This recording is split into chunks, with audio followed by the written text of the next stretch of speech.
Ya, baik. Assalamualaikum. Salam sejahtera ya. Salam GBN, salam Malaysia dan salam kuasa ketiga.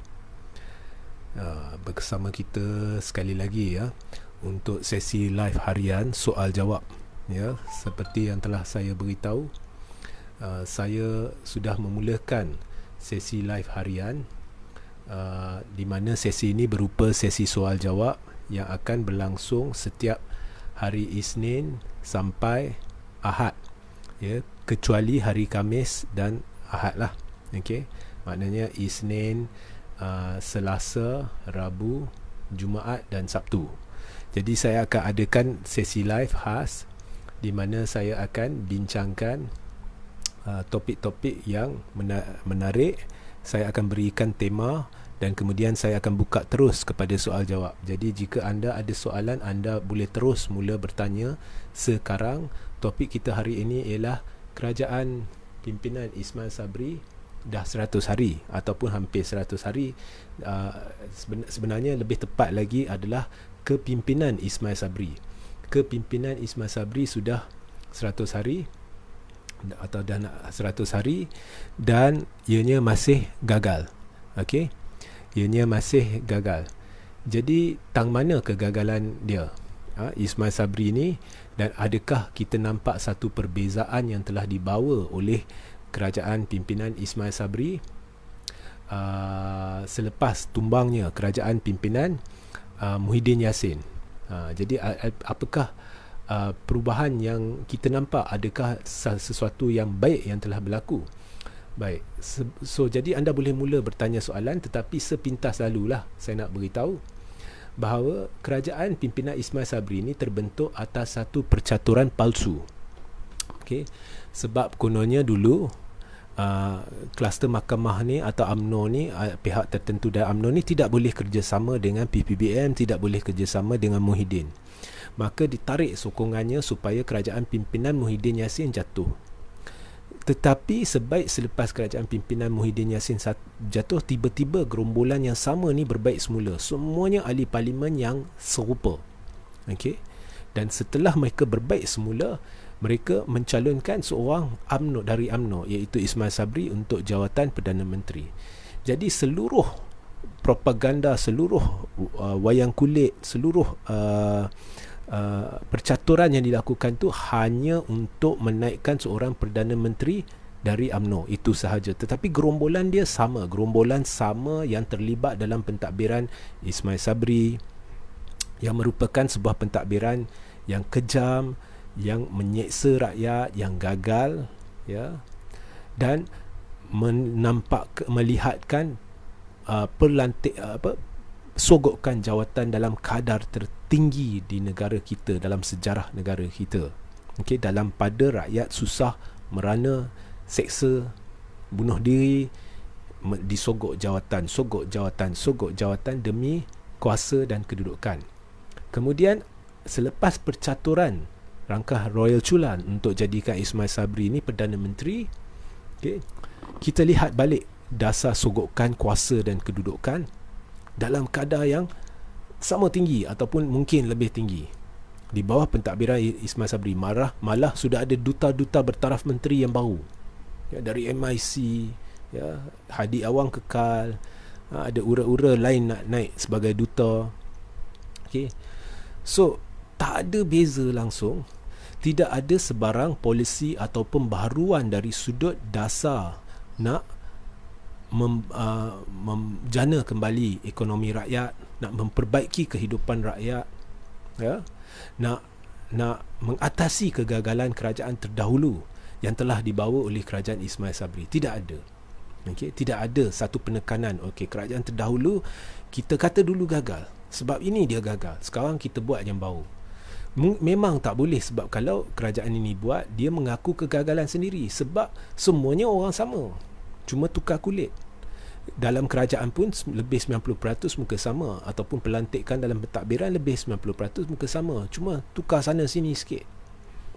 Jadi dah 100 hari pentadbiran Ismail Sabri, ya, daripada Ismail Sabri dilantik sebagai Perdana Menteri.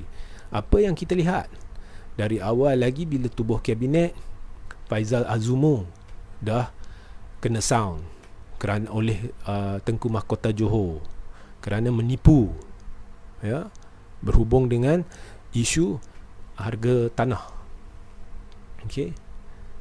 Kemudian dia sangkut bila dia cuba menafikan, ya. Kemudian kita lihat, ya, ini bukan saya kata Ismail Sabri yang buat, tetapi ianya memang terjadi di dalam pentadbiran Ismail Sabri, iaitu secara kebetulan 4 hingga 5 tertuduh jenayah berat yang melibatkan orang-orang berprofil tinggi, termasuk Najib yang sudah disabit bersalah dan peguam Najib yang dituduh dalam satu kes. Semuanya dapat balik pasport buat sementara waktu, semuanya boleh keluar negara, dan kalau kita lihat jangka masa mereka keluar tu nampak ada pertembungan. Semuanya berlaku di bawah pentadbiran Ismail Sabri. Ini saya bukan kata Ismail Sabri yang buat, tapi di bawah pentadbiran Ismail Sabri. Ya. Kemudian di bawah Ismail Sabri ni ada seorang menteri. Dia dah jadi bongkak, nama dia Khairi Jamaluddin. Dia boleh keluarkan kenyataan selaku menteri sebuah negara demokrasi berparlimen bahawasanya dia nak seksa kehidupan mereka yang tolak vaksin. Sedangkan dia sendiri yang beritahu, okey, bahawa kerajaan akan menghormati hak setiap mereka termasuk golongan yang belum divaksin, dan kerajaan tidak akan melaksanakan undang-undang yang memaksa vaksin. Bermakna kalau dibaca, ya, ianya bermakna kerajaan beri pilihan sama ada ingin divaksin atau tidak, kemudian dia ugut. Okey. So jadi tak salah jika saya mentafsirkan sebagai kerajaan takut nak laksanakan undang-undang untuk memaksa vaksin, kerana jika ada undang-undang tersebut, maka jika sesiapa merasakan mereka sudah teraib disebabkan vaksin, mereka boleh mengambil tindakan perundangan terhadap kerajaan untuk menuntut ganti rugi, pampasan dan sebagainya. Mereka boleh pertanggungjawabkan kerajaan. Ya, ini tergamak Khairi. Saya dah cabar terang-terang Khairi untuk berdebat dengan saya, tapi Khairi tidak berani menyahut kecabaran saya. Anytime, secara saintifik kita berdebat. Anytime, berdebat di mana-mana saluran televisyen pilihan Khairi. Saya minta berdebat 2 jam kerana hujah saya akan menyebabkan Khairi layu. Sebab saya memerlukan 2 jam. Saya ada terlalu banyak hujah, terlalu banyak fakta. Ya. Dan untuk makluman saudara-saudari, dari sudut dos penggalak lah, memang saintis WHO sendiri keluar kenyataan bahawa setakat ini sains COVID ni masih berubah dan belum ada lagi sebarang petanda yang menunjukkan bahawa dengan kadar segera perlu ada dos penggalak. So ini yang saya nak ajukan lah. So ini berlaku di bawah menteri yang keluar kenyataan bongkak ni di bawah pentadbiran Ismail Sabri.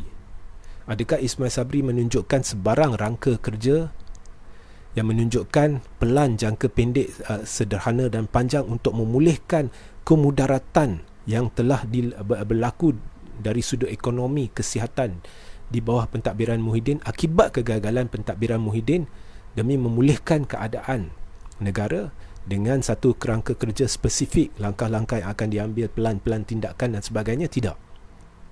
Sebab mana boleh kalau dah lantikan-lantikan dibuat dalam kerajaan dan pentadbiran atas dasar sogokan kuasa dan kedudukan, maka semua yang berada di situ hanya berada di situ kerana wang kuasa dan kedudukan. Jadi sukar untuk mereka melakukan yang terbaik. Lebih-lebih lagi, mereka masih mengamalkan budaya bercatur untuk meruntuhkan kerajaan negeri, untuk adakan pilihan raya negeri dan mengancam keselamatan dan nyawa rakyat. Itu lagi satu. Di bawah pentadbiran Muhyiddin, sama kita lihat. Anda boleh mula tanya soalannya. Sama kita lihat dari awal lagi, dia cuba runtuhkan kerajaan negeri, runtuh kerajaan negeri, bercatur di Sabah sehingga memudaratkan satu negara dengan kes COVID menggila ni. Semata-mata sebab nak ambil kerusi.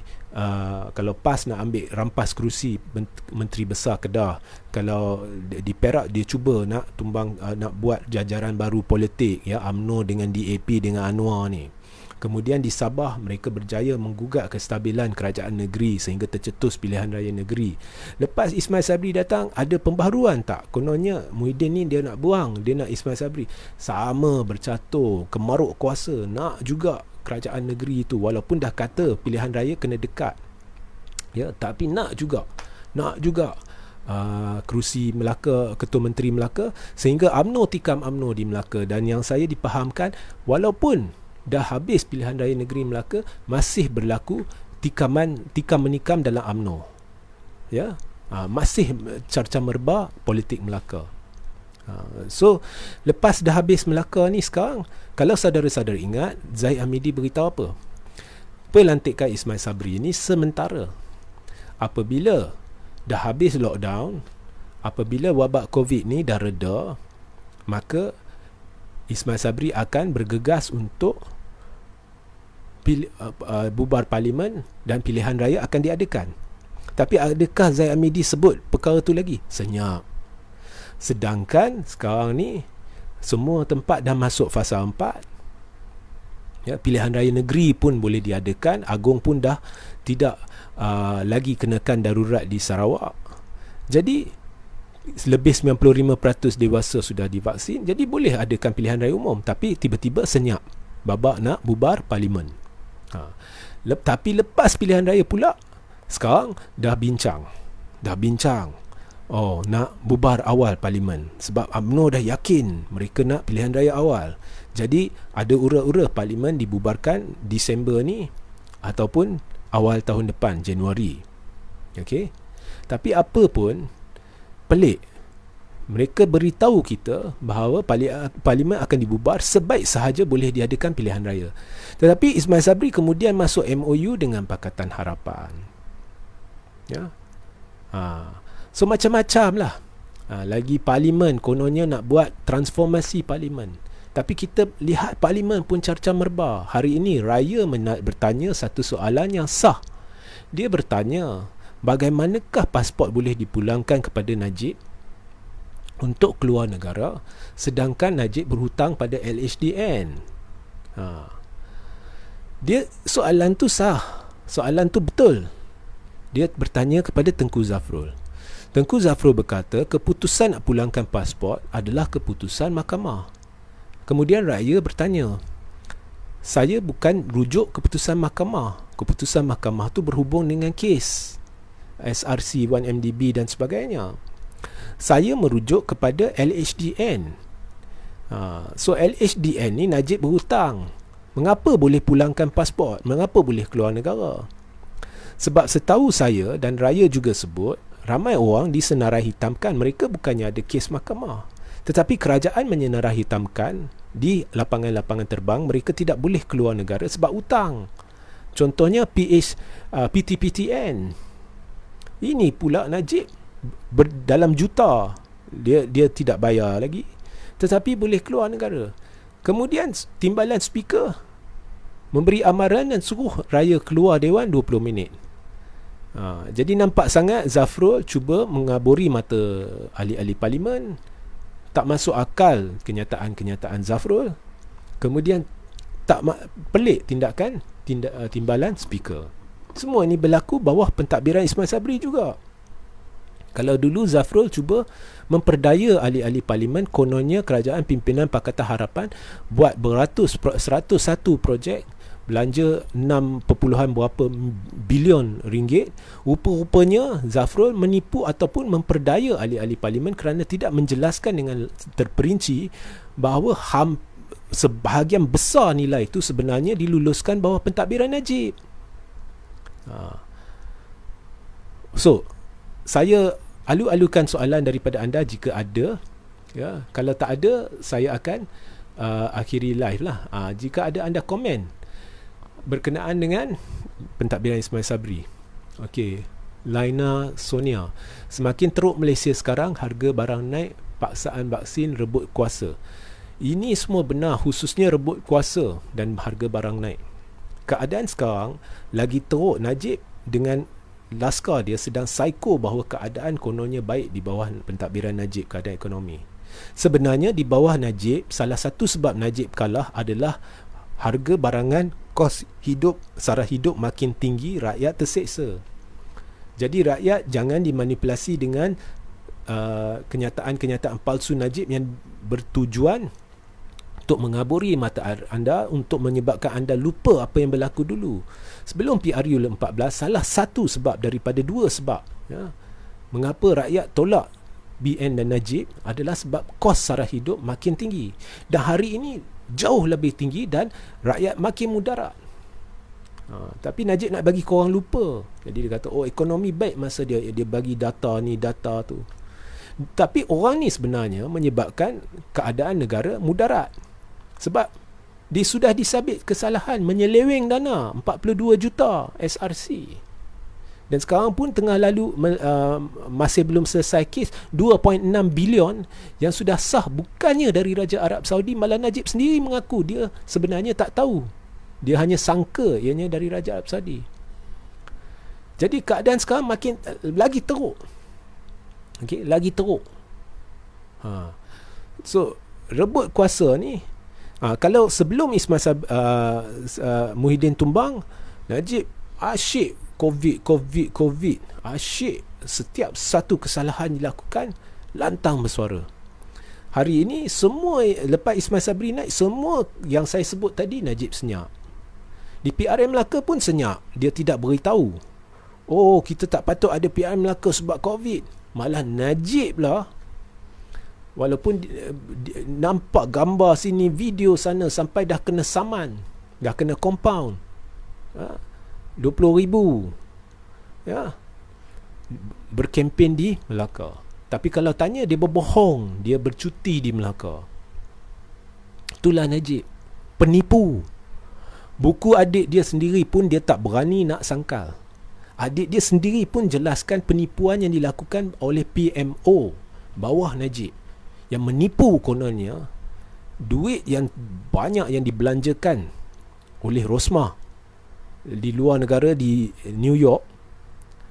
Kononnya PMO kata itu adalah daripada peninggalan, ya, warisan Tun Abdul Razak. Nazir kata memang dia masa tu dah keluar kenyataan itu satu kepalsuan. Banyak Nazir cerita berkenaan dengan YMDB dan sebagainya.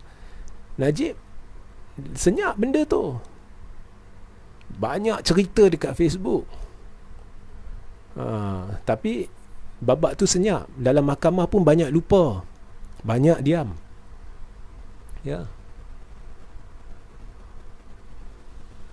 Apakah kerajaan Ismail Sabri tiada tindakan atau merestui apa yang kenaikan harga yang agak melampau? Mereka tidak boleh buat apa.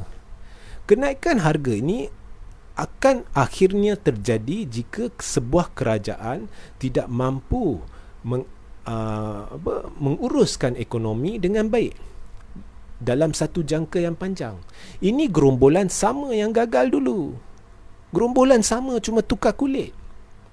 Jadi kita sudah ada hampir 21 bulan di bawah gerombolan yang gagal, yang telah memudaratkan ekonomi. Lambat laun akan berlaku inflasi, akan berlaku kenaikan harga. Dan rakyat yang sudah sedia terseksa, beratus ribu perniagaan yang sudah lingkup, berjuta yang sama ada hilang sumber pendapatan atau berkurang sumber pendapatan, semuanya akan bertambah seksa. Gerombolan ini perlu disingkirkan. Ya, gerombolan ini penghancur negara. Ini hakikat. Ini hakikat. Ya. Kerajaan Ismail Sabri ni lagi satu, dia kalau benar dia kata kerajaan dulu gagal, itu satu lawak jenaka lah. Macam mana boleh kata dulu gagal sekarang okey, sebab sebenarnya sedangkan ia gerombolan sama. Okey. Tapi itu pun saya dah beritahu, tak ada polisi, tak ada kerangka kerja, tak ada satu kertas kerja yang menunjukkan yang dulu ni gagal, inilah yang kita lakukan untuk atasi kegagalan. Dia ambil balik yang sama, pelan pemulihan yang sama. Kalau dah dulu kata dasar-dasar kerajaan Muhyiddin gagal, mengapa dasar itu masih diguna pakai sekarang? Pelan pemulihan negara. Kemudian majlis pemulihan negara sepatutnya adalah majlis fokus, di mana kerajaan dikurangkan saiz, bukan ditambah besar, dikurangkan saiz, mungkin hanya 10 menteri sahaja atau 7-8 menteri, dan MPN terdiri daripada sekumpulan kecil pakar, 20 pakar sahaja. Ini tidak. MPN dah jadi satu pesta, banyak lantikan, itu pun lantikan politik, orang-orang politik, bukannya pakar. Jadi itu hanya satu cabang untuk menyogok jawatan, bukannya kerangka majlis pemulihan asal yang telah diilhamkan dan dicadangkan oleh Tun Dr. Mahathir Mohamad. Mereka ciplak dan mereka gunakannya sebagai satu platform untuk beri lebih jawatan dan dikawal oleh kerajaan. Sepatutnya MPN ni tak ada kena-mengena dengan kerajaan. Semuanya lawak jenaka, semuanya satu kebodohan. Tak ada beza dengan Ismail Muhyiddin. Ya. So Ismail Sabri nak buat apa? Dia cuma boneka. Okey. Orang tengah tunggu je parlimen nak bubar. Okey.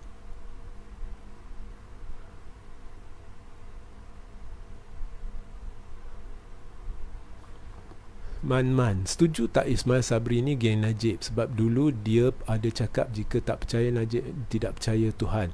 Ismail Sabri ni asalnya, dasarnya adalah orang Najib. Ini saya dah beritahu dari dulu. Tetapi satu kaki dia tu belahan Muhyiddin juga. Tapi selepas PRN Melaka ni, kalau dia ni memang dah nampak masuk terus kat belah Najib. Sebab semua orang tahu kalau masuk dengan belah Muhyiddin ni, mereka akan karam sekali dengan Muhyiddin. So itu memang hakikat lah. Ismail Sabri ni orang Najib. Mah Tak Hong, salam sejahtera, salam kembali.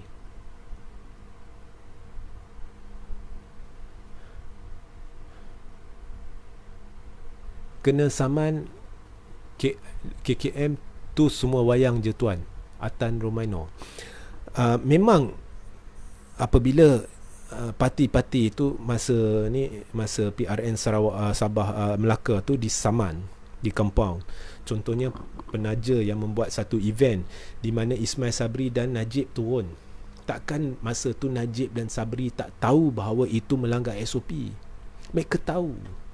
Tetapi bayangkan kalau tidak ada SOP ketat tu, jika Barisan Nasional berkempen seperti biasa, belanja dia jauh lebih besar. Apalah compound 20,000, celah gigi. Jadi sepatutnya jika MKN serius, SPR serius, mana-mana parti atau pemimpin yang melanggar SOP, kalau kena ketat, terus parti itu ditolak dari PRN calon-calon dia, baru orang takut. Ya. 20,000 celah gigi. Takkan Najib dan Sabri tak tahu yang mereka sedang melanggar SOP? Takkan Muhyiddin tak tahu dia sedang melanggar SOP? So itu saya rasa memang wayang lah. Ya. Jadi KZT macam mana tuan? Geng Najib banyak buat fitnah. Memang pun. Jadi sekarang ni KZT muda, mereka nak alih perhatian daripada kes Najib, jadi mereka pegang pada ZT. Okey, sebab ada satulah isu berkenaan dengan ZT ni, ada satu pengaliran dana, dan mereka sedang menimbulkan satu persepsi bahawa dana ini adalah dana yang dicuri, yang sama melibatkan Najib, Jolo dan sebagainya. Tapi benda ni sebenarnya sudah berlega-lega sebelum lagi dari dulu lagi. Okey, jawapan saya mudah. Macam hari ni saya baca Puat Zakarshi. Puat Zakarshi ni orang Najib, orang propaganda Najib. Dia kata tubuh RCI. Jawapan saya kepada Fuad, kalau benarlah ada bukti, Kalau benarlah ada kertas siasatan, mengapa tak buat kertas dakwaan berdasarkan siasatan SPRM tu dan tuduh di mahkamah? Nak cerita apa RCI tak payah nak kaburi mata rakyat. Kalau benar ada bukti yang menunjukkan Zeti telah atau suami dia telah melakukan satu kesalahan, buatlah dakwaan di mahkamah dengan cepat, macam dibuat terhadap Najib dengan bukti sahih. Kalau tak ada, duduk diam, biar pihak-pihak berkaitan buat siasatan. Tu je. Orang tunggu dakwaan. Setakat ni Najib sudah didakwa, kita cerita babak tu. Najib sudah disabit kesalahan, kita cerita babak tu. 8 Disember ni Mahkamah Rayuan akan memutuskan rayuan Najib kes SRC. Kita cerita babak tu. Nak isu Zeti buat apa? Kalau SPRM dah buat siasatan, ada bukti kononnya, ya, buat dakwaan di mahkamah, cukup, habis cerita. So itu jawapan saya. Dan Najib tak payah cerita Zeti, tak payah cerita lain, cerita buku adik hang. Awak tak boleh jawab. Jangan cerita lain. Tak ada masa. Sebab kalau cerita babak buku adik hang pun tak cukup masa. Jadi cerita, fokus kat situ. Belum jawab, kita tak dengar lagi Najib jawab.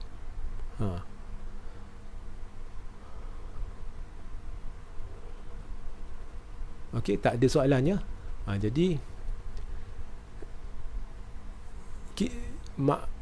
Ma'ruf Mahari takut-takut kes Najib dilepas oleh Ismail Sabri. Dia nak lepas ni susah, sebab kes ni sudah disabit bersalah. Jadi kita sekarang nak lihat Mahkamah Rayuan keputusan dia apa. Jadi buat masa ni kita tunggu Mahkamah Rayuan keputusan dia. Kes ni susah nak lepas. Sebab kalau kamu dengar hujah Mahkamah Rayuan pun, saya masih ingat hakim sentiasa menegur peguam Najib ni, jangan ulang perkara sama, tak ada fakta baru. Nampak sangat tidak memihak pada Najib. Okey, jadi kalau tiba-tiba semua atas semua dakwaan digugurkan, didapati tidak bersalah, memang satu dunia terkejut lah. Dan dia akan jadi pelik sebab kes ni bersangkut dengan kes-kes lain yang sedang berjalan di luar negara. So kita lihat, kita tunggu, kita jangan buat spekulasi. Zamani Abdul Ghani, ada kemungkinan ke Muhyiddin tekan button dahulu sebelum Ismail Sabri sempat bubar parlimen? Ada kemungkinan, yes, ada kemungkinan. Muhyiddin tekan button, ada kemungkinan. Kita lihatlah. Sebab jika Muhyiddin tekan button, ya, maknanya PAS ni akan ada dilema. Adakah PAS akan ikut Perikatan Nasional? PAS ni sebenarnya saya dah cerita berkenaan dengan PAS ni. Dia ni tak jujur, dia ni tak ikhlas, tak bermaruah. Jadi sekarang ni, adakah PAS akan ikut Muhyiddin jika Muhyiddin tekan button? Jika PAS ikut, kemudian UMNO dengan GPS akan tinggal berapa kerusi je lagi. Jadi akan jadi pelik. Kerusi Pakatan Harapan akan jauh melebihi kerusi UMNO dengan GPS. Tapi Pakatan Harapan tak ada dalam kerajaan, hanya UMNO dan GPS akan ada dalam kerajaan. Jadi PH akan berada di bawah tekanan daripada pengikut mereka. Bagaimana korang boleh masih menolong UMNO kekal dalam kerajaan sedangkan mereka kurang kursi daripada kau? Jadi ini akan menyebabkan PH juga akan tertekan untuk menarik sokongan. Kemudian UMNO juga akan terima tekanan dari akar umbi. Korang kena berpaut pada DAP untuk kekal kerajaan, sedangkan korang kursi berapa je. Jadi jika PPBM tekan butang, ada MOU ke tak ada MOU, Ismail Sabri akan tertekan untuk membubar parlimen. Okey. Amy Blue Snake, malam Jumaat ni bagus berzikir daripada cerita yang mengarut. Jadi nasihat saya kepada Amy Blue Snake, kalau Amy Blue Snake, nama pun Blue Snake tu lah, jadi jangan, tak usah cerita malam Jumaat berzikir ni, tak usah cerita benda keagamaan kalau dah Blue Snake kan. Jadi kalau dah berat nak dengar, memang Amy Blue Snake tahulah cara dia, jangan dengar lah. Ya. Jangan, simpanlah kebodohan tu sikit, ya. Usman Jab, pendedahan Najib tentang Tun M membeli tanah di Langkawi kepada Mukris, macam mana tuan? So kalau nak ubah topik, ya, berkenaan dengan pembelian tanah tu, okey, ianya akan memakan masa. Cuma saya nak beritahu, so kita akan buat dalam live berasingannya. Cuma saya nak beritahu, itu isu yang tak ada sangkut paut dengan isu yang Najib timbulkan. Itu adalah satu percubaan kaburi mata. Okay? Isu yang Najib timbulkan yang dibuktikan penipuan adalah kononnya ada satu akta yang telah diubahsuaikan di bawah pentadbiran Tun yang memberi hak kepada Najib untuk menuntut hartanah. Dan hartanah yang kita dipahamkan bahawa hartanah yang dipohon Najib ni bernilai 100 juta. Kenyataan Najib tu kita fokus kat situ. Kita jangan cerita pembelian lain ya yang tidak ada kaitan dengan akta tu. Najib ni dia pandai alih perhatian. Kalau pembelian lain yang tak ada sangkut paut dengan akta, kita buat berasingan, kita cerita lain. Itu cara yang betul. Jadi sebenarnya kalau kita fokus ke akta tu, akta itu tidak menyebut bahawa bekas Perdana Menteri boleh tuntut hartanah. Dan benar kata Hanayo, kalau kerajaan sekadar beri Najib Happy Meal di McDonald, itu dah kira pun dah cukup. Dan ianya bukannya satu hak, ianya adalah atas budi bicara kerajaan. Persoalan yang timbul sebenarnya ialah bila Najib dah tahu kerajaan rakyat terseksa, rakyat hidup merana disebabkan COVID ni, mengapa Najib teruskan permohonan tu yang kononnya dibuat 2018? Mengapa tak batal? Mengapa hanya setelah dibongkarkan Najib tiba-tiba jaja nama rakyat dan tarik? Itu dah tak kisah, tak kira. Kedua, macam mana Najib boleh menipu dan berkata itu hak dia untuk menuntut sedangkan ianya terang-terang satu penipuan? Saya cabar Najib, jawab saya.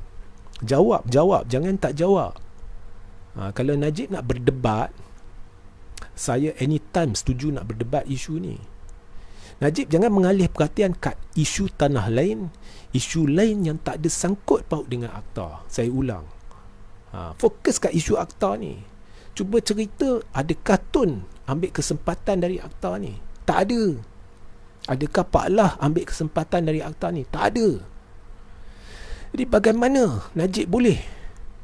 Dan kemudian satu lagi isu ini, bagaimana kerajaan boleh meluluskan permohonan Najib walaupun ianya bernilai 100 juta dalam pada rakyat hidup terseksa merana dan dalam pada kerajaan tahu bahawa dialah yang telah memudaratkan negara, menjadikan negara bahan lawak jenaka di seluruh dunia kerana dia sudah terbukti bersalah, melainkan kes rayuan dia ada keputusan lain, menyeleweng dana negara 42 juta, sudah disabit bersalah. Macam mana boleh luluskan hartanah 100 juta kat orang ni? Itu isu dia. Tak sah cerita Tun ada tanah ni dia beli ke, itu isu lain. Itu tak ada sangkut paut dengan akta yang dimaksudkan bagi bekas Perdana Menteri. Kita cerita babak aiskrim, jangan cerita babak ayam goreng. Bila kita cerita babak ayam goreng, kita cerita ayam goreng. Bila kita cerita aiskrim, kita cerita aiskrim. Najib jangan alih sana sini. Najib sudah ditangkap menipu, memfitnah. Saya pun dah buat laporan polis. Najib memfitnah isu RCI Forex. Saya jelas telah membuat laporan polis beberapa minggu lepas. Najib penipu, Najib pemfitnah. Ya. Hanya pentaksub dia yang kaki dah tak bijak di bumi yang boleh percaya kenyataan penipu ni. So Najib jelaskan, fokus kat tuduhan terhadap dia, jangan menyeleweng sana sini. Hari ini Najib tulis dalam Facebook, asyik nama dia disebut-sebut, Najib. Dia nak tunjukkan dia ada orang sebut nama dia. Tapi Najib lupa, dia pula selalu sebut Tun Mahathir. Yang didakwa adalah Najib, yang disabit bersalah adalah Najib, yang dituduh adalah Najib, bukan Tun. Najib duk ratib nama Tun setiap hari tu, apa cerita? Inilah kepakaran Najib dan orang-orang di belakang Najib yang tengah mengelirukan rakyat, mengaburi mata rakyat, tengah psycho rakyat. Itulah pentaksub dia bagaikan orang yang telah high, yang telah mabuk dengan ketum. Itulah Najib tengah buat. Dia jadikan awak semua mabuk ketum. Ketum baru ni jenama dia Najib. Okey. So hari ni saya pun dah habis sesi saya. So kita akan kembali esok pada 7.45 malam dengan tajuk baru. Dan cabaran debat saya kepada Najib terbuka. Anda boleh potong bahagian video ni, anda boleh tularkan. Dan saya minta semua tularkan. Jika Najib berani, berdebatlah dengan saya. Okey. Okey, sehingga kita berjumpa di lain masa atau esok. Assalamualaikum, salam sejahtera, salam GBN, salam Malaysia dan salam kuasa ketiga.